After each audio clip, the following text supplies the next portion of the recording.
Assalamualaikum warahmatullahi wabarakatuh. Waalaikumsalam. Perkenalkan, nama saya Imas Yubayamadi, NIM 2021-54002, dan sebelah saya ada teman saya. Ya, saya Nazam Rizik Al-Farai, NIM 2023-54049. Sebelumnya di sini kita akan presentasi dari kelompok 2. Yang pertama, Baik, di sini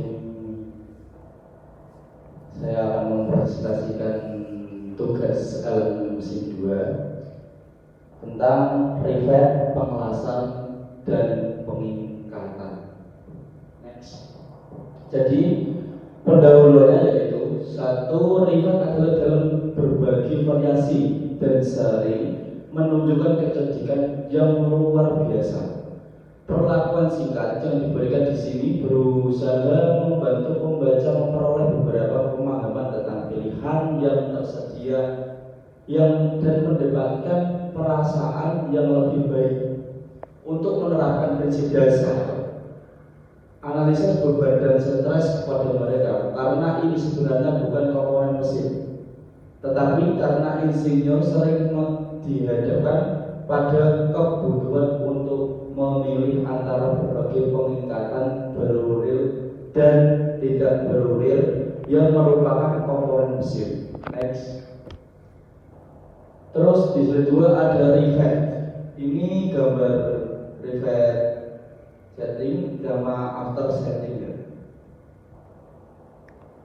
Terus rivet struktural konvensional banyak digunakan dalam pesawat terbang.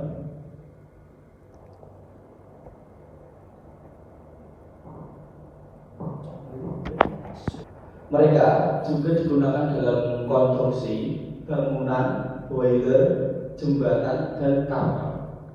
Tetapi dalam beberapa dekade terakhir, aplikasi ini semakin banyak menggunakan pengelasan, desain, sambungan yang derivat untuk aplikasi-aplikasi diatur oleh kode konstruksi yang dirumuskan oleh masyarakat teknis seperti Amerika Institute of Steel Construction atau AISC dan American Society of Mechanical Engineering atau ASME.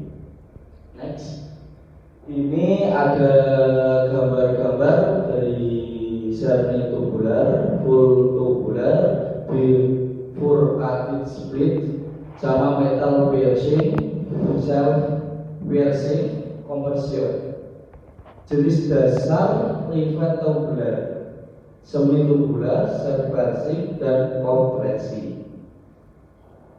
Terus ada proses pengelasan. Perkembangan modern dalam teknik dalam peralatan pengelasan telah memberikan berbagai alternatif menarik untuk mengikat sebagai alternatif untuk baut atau rivet. Dan untuk memproduksi bagian, anggota mesin seringkali dapat diproduksi dengan biaya lebih rendah melalui pengelasan daripada dengan pengecoran dan penempakan.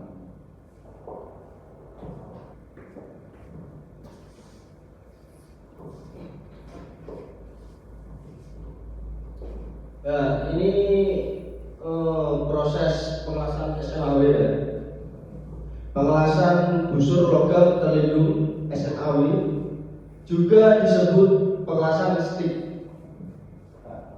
Adalah proses manual tidak otomatis yang umum digunakan untuk pekerjaan perbaikan dan pengelasan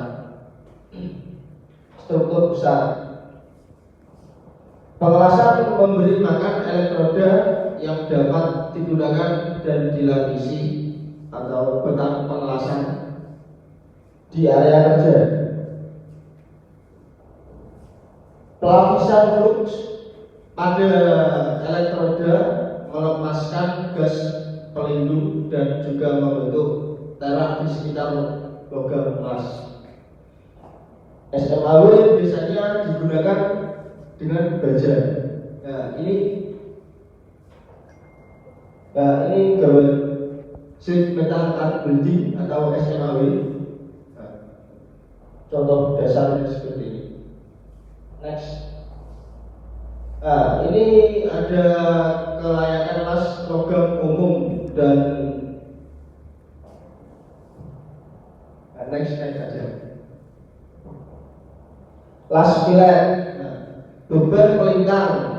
Satu plat memberikan beban geser dan yang lainnya memberikan beban tarik atau tekan pada las. Ukuran las didefinisikan sebagai panjang kaki ya biasanya, tetapi tidak selalu. Kedua kaki memiliki panjang yang sama. Praktik rekayasa konvensional menganggap tegangan las yang signifikan adalah tegangan geser di bagian tenggorokan untuk beban paralel atau melintang. Panjang tenggorokan T didefinisikan sebagai jarak terpendek dari kesimpangan plat ke satu garis lurus yang menghubungkan ujung kedua kaki atau dua ke permukaan benang las panah yang kecil. Ini contoh gambar sederhana soal las filet.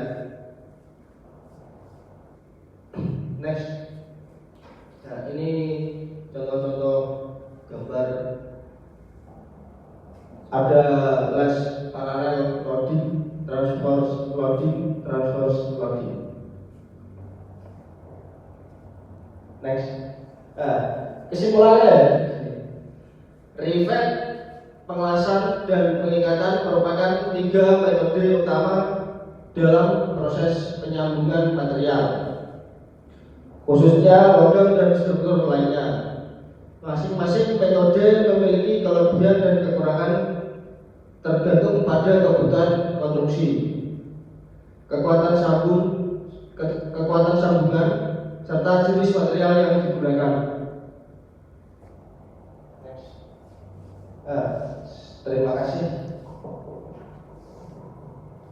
Terima kasih presentasi kelompok 2. Ya, cukup sekian kami mempresentasikan. Apakah ada yang ditanyakan teman-teman?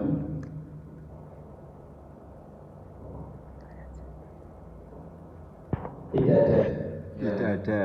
cukup sekian. Kalau dari saya dan teman saya ada kesalahan atau berbicara yang salah, mohon maaf sebesar-besarnya. Wassalamualaikum warahmatullahi wabarakatuh. Waalaikumsalam warahmatullahi wabarakatuh.